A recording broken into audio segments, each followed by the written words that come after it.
After that day, everyone in the favela gave me the green light. I took more photos, and we started the project. The drug lords were kind of worried about us filming in the place, so I told them, that, you know what, I'm not interested in filming the violence and the weapons. See that enough in the media. What I want to show is the incredible life and energy I've been, seeing around me the last few days. So that's a really symbolic pasting, because that's the first one we did, that you couldn't see from the city. And that's where the 3 kids got arrested, and that's the grandmother of one of them. And on that stairs, that's where the traffic on always stand, and there's a lot of exchange of fire. Everyone there understood the project. And then we pasted everywhere, the whole hill. Thank you.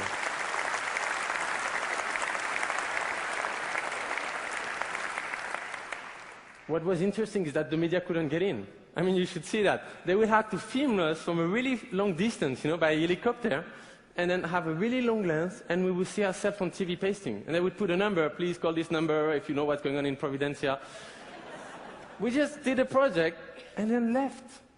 So the media were there, oh, so how can we know about the project? So they had to go and find the women, and get an explanation from them. So you create a bridge between the media and the anonymous woman. We kept traveling. We went to Africa, Sudan, Sierra Leone, Liberia, Kenya. In war-torn places like Monrovia, people come straight to you. I mean, they want to know what you're up to. They keep asking you, what is the purpose of your project? Are you an NGO? Are you the media? Art? Just doing art? Some people question, why is it in black and white? Don't you have color in France? Or, they tell you, like, are these people all dead? Some who understood the project will explain it to others. And to a man who didn't understand, I heard someone said, you've been here for a few hours trying to understand, discussing with your fellows. During that time, you haven't think about what you're going to eat tomorrow. This is art. I mean, I think it's people's curiosity that motivates them to come into the project, And then it becomes more. It becomes a desire, a need, an amount. On this bridge, that's in Monrovia, ex-rebel soldier helped us pasting a portrait of a woman that they might have been raped during the war. Women are always the first one targeted during conflict. This is Kibera, Kenya, one of the largest slums of Africa. You might have seen images about the post-election violence that happened there in 2008. This time we covered the roof of the houses, but we didn't use paper. I mean, because paper doesn't prevent the rain from leaking inside the house. Vinyl does. Then art becomes useful.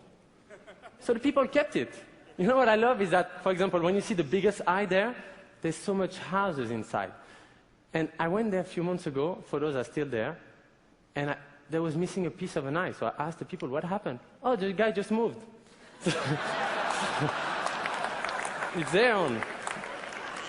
When the moves were covered, a woman said as a joke, now God can see me. When you look at Kibera now, they look back.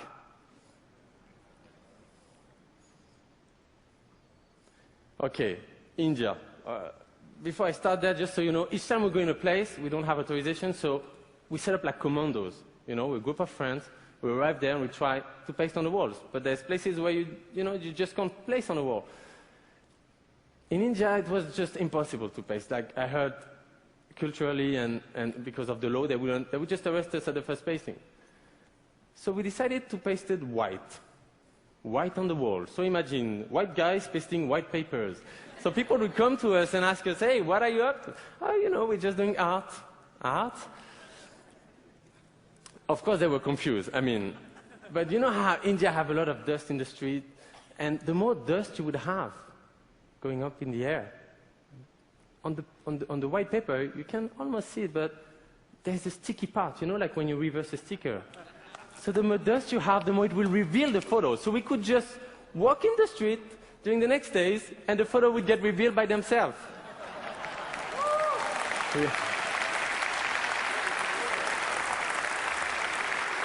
Thank you. So we didn't get caught this time.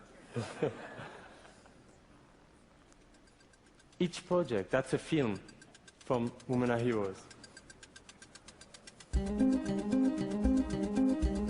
Okay, for each project we do a film, and most of what you see here, that's a trailer from Women Are Heroes. It's images, photography, taken one after the others.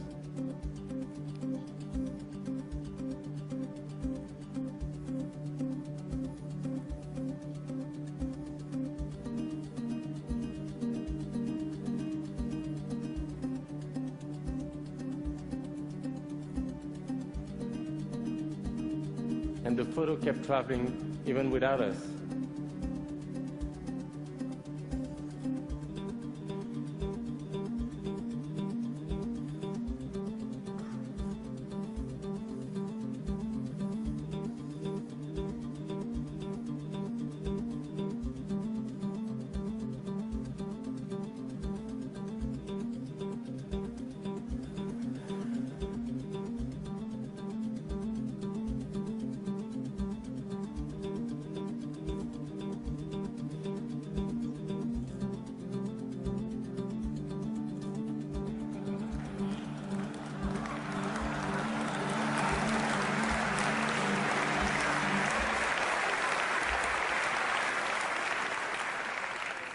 Hopefully you'll see the film and you understand the scope of the project and what the people felt when they saw those photos. Because that's a big part of it. There's layers behind each photo, behind each image. There's a story.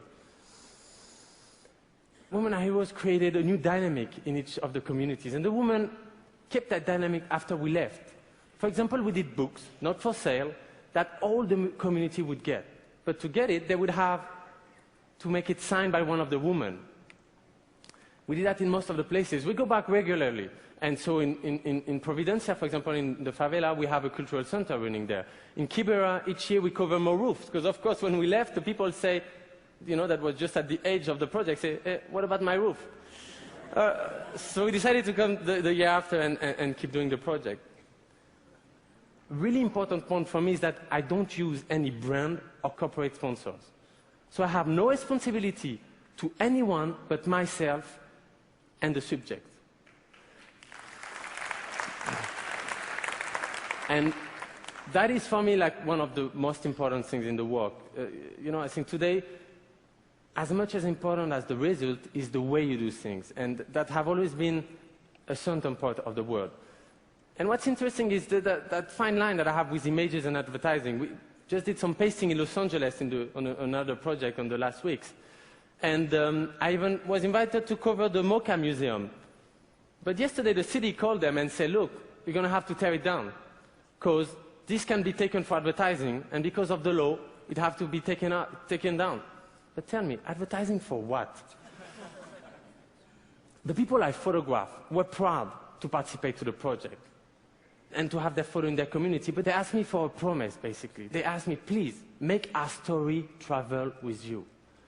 So I did. That's Paris. That's Rio.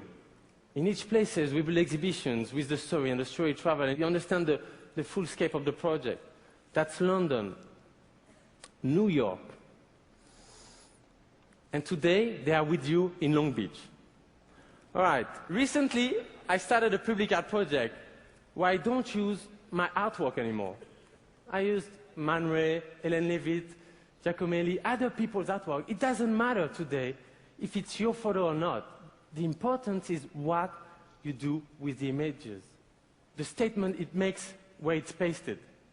So for example, I pasted the photo of the minaret in Switzerland a few weeks after they voted a law forbidding minarets in the country.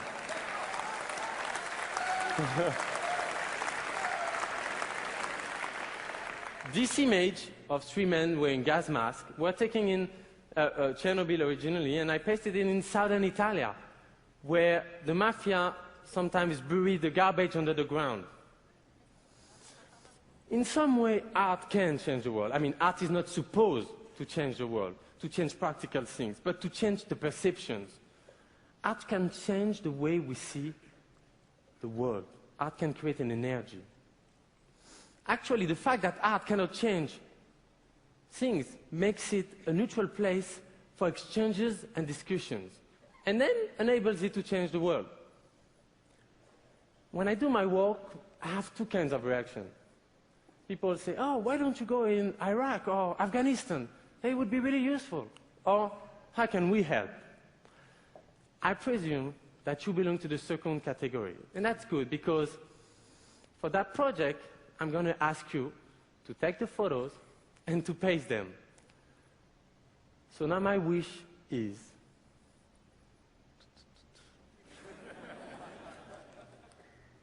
I wish for you to stand up for what you care about. By participating in a global art project, and together we'll turn the world inside out. And this starts right now. Yes, everyone in the room, everyone watching. I wanted that wish to actually start now. So a subject you're passionate about, a person you want to tell the story, or even your own photo. Tell me what you stand for. Take the photo, the portraits, upload it. I'll give you all the details, and I'll send you back your poster. Join by groups and reveal things to the world. There's full details on the website, insideoutproject.net, that is launching today. What we see changes who we are. When we act together, the whole thing is much more than the sum of the parts. So I hope that together we'll create something that the world will remember. And this starts right now and depends on you. Thank you.